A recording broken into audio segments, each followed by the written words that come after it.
알아두면 쓸데많은 삼국지 이야기. 95번째 이야기. 내 아들에게 재주가 없으면 승상께서 주인이 되어 주시오.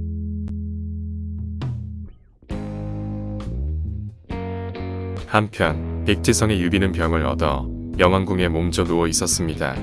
유비는 병이 온몸에 퍼져 살 날이 얼마 남지 않았음을 알고 있었습니다. 저 살아 있었구나. 저희들은 귀신입니다. 옥황상제께서 저희들이 평생 신의를 저버리지 않았음을 높이 여겨 신령으로 삼으셨습니다. 형님을 모시고 다시 한자리에 모일 날이 얼마 남지 않은 듯합니다. 그런 것 같구나. 유비가 깜짝 놀라 잠에서 깨니 모두 꿈이었습니다.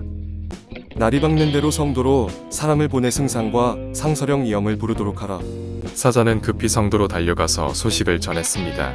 제갈량은 태자 유선에게 성도를 맡기고 이영과 유비의 둘째 아들 노왕유영, 셋째 아들 양왕유리와 함께 백제성으로 향했습니다. 후회와 한스러움으로 병을 얻어 이제 죽음이 눈앞에 이른 듯하오. 태자는 어리고 약하니 어쩔 수 없이 승상께 대사를 부탁하지 않을 수 없구려. 바라건대 폐하께서는 용체를 돌보시어 온 천하 사람들의 바램을 저버리지 마십시오. 유비는 공명의 말에 대답하는 대신 고개를 들어 좌우를 둘러보았습니다. 유비는 여러 신하들 앞에서 붓을 들어 천천히 유조를 써서 공명에게 주었습니다. 짐은 죽어가는 몸이오. 짐이 가슴속에 묻어둔 말 한마디만 더하려 하오. 이 말만 당부하면 더 이상 마음에 걸릴 것이 없을 것 같소. 승상, 들어주겠소? 무슨 말씀이신지 모르지만 거리낌 없이 말씀해 주십시오. 승상의 재질은 조비의 10배나 되니 나라를 안정시키고 큰일을 이룰 수 있을 것이오. 내 아들이 도울 만한 인물이 되거든 도와주시오. 내 아들에게 그럴 만한 재주가 없어 보이거든 승상께서 성도의 주인이 되어 주시오. 자신의 자식이 돌보아 줄 만한 인물이라면 도와주되 그렇지 않으면 공명 스스로 지위에 오르라는 유비의 말에 사람들은 놀라움을 금치 못했습니다. 자기 자식을 패하고라도 나라를 위하여 신하에게 황제 자리에 오르라고 하니 참으로 놀라운 유조가 아닐 수 없었습니다. 이에 공명을 스스로 머리를 바닥에 치며 충의로 태자를 받들 것이라고 말합니다. 유비는 마지막으로 어린 두 아들을 가까이 불렀습니다. 태자 유선과 너희 둘은 내가 죽거든 승상을 아버지 섬기듯 하여라. 조금이라도 소홀함이 있어서는 아니 될 것이다. 유비는 곧 두 아들에게 명해 공명에게 절을 올리게 하였습니다. 자룡, 짐과 경은 더불어 어려움을 헤쳐나오며 오늘에 이르렀다. 짐이 먼저 경을 떠나려 한다. 경은 짐과의 오랜 정분을 생각해서라도 항상 내 자식들을 돌봐주도록 하라. 짐의 말을 저버리지 않도록 하라. 신이 어찌 주공의 큰 은혜를 저버리겠습니까? 짐이 일일이 그대들을 불러 당부할 수가 없구려. 바라건대 스스로를 아끼며 모두 힘을 합해 사직을 도우라. 말을 마친 유비는 고개를 떨구더니 스르르 눈을 감았습니다. 뒷날 두보는 시를 지어 유비를 기렸습니다. 촉주 오나라를 치러 삼협으로 갔다가 그해 영안궁에서 세상을 떠났네. 천자의 푸른 일산 텅빈 산속에서 생각만 하니 허무하다. 옛 궁터 벌판에 절만 섰구나. 오래된 사당 잣나무 소나무에는 백로만 깃들고 설날 복날에는 촌늙은이만 찾는구나.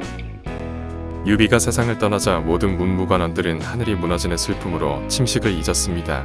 공명은 모든 관원들을 거느려 유비의 영구를 모시고 성도로 돌아갔습니다. 태자 유선은 성 밖에까지 나와 영구를 맞아들여 정전에 모시고 슬피 울며 장례를 치렀습니다. 장례가 끝나자 공명은 유선에게 유비의 유조를 전했습니다. 짐이 처음 얻은 병은 하리뿐이었으나 여러 가지 병이 더해져 일어나지 못하게 되었다. 사람이 쉰까지 살면 요행이라 할 수 있다 했는데 60이 넘었으니 여한이 있겠느냐만 너희 형제들이 염려스러울 뿐이다. 너희 형제들은 항상 힘써 노력하라. 악한 일은 아무리 작아도 해서는 안 되며 착한 일은 비록 작아도 마다해서는 안 된다. 어질고 덕이 있어야 사람들이 따르게 할 수 있으리라.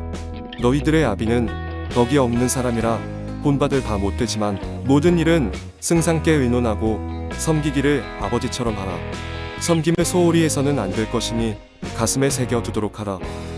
너희 형제들은 무엇이든 승상께 물어서 행하기를 거듭 당부하노라. 아레하 설사리. 할이란 급성 전염병인 이지를 가리키는 말입니다. 그리하여 태자 유선이 제위에 오르니 이때 유선의 나이 17이었습니다. 세 형제가 된 유선은 연호를 건흥으로 고치고 제갈량으로 하여금 무양 후 입주목을 겸하게 했습니다. 이어 거느리게 될 모든 신하들의 벼슬을 높이고 상을 내렸으며 대사면령을 내려 많은 죄수들을 옥에서 풀어주었습니다. 이로써 삼국지의 새 주인공 유비관우 정비는 역사 속으로 사라지게 되었습니다. 유비가 죽었다고 하니 무엇을 걱정하겠는가? 주인이 없는 틈에 군사를 일으켜 총나라를 치러 가야겠다. 유비가 죽었다지만 아들을 제갈량에게 부탁했을 것입니다. 제갈량도 은혜에 보답하려 애쓸 것입니다. 폐하께서는 급히 치지 마시고 헤아림의 시간을 두셨으면 합니다. 총나라를 칠 때는 바로 지금입니다. 이 기회를 놓치고 치지 않는다면 어느 때를 기다린다는 말씀이십니까? 그렇다면 어떻게 총나라를 치는 것이 좋겠소? 중원의 군사만 일으켜서는 단숨에 총나라를 이기기가 쉽지 않을 것입니다.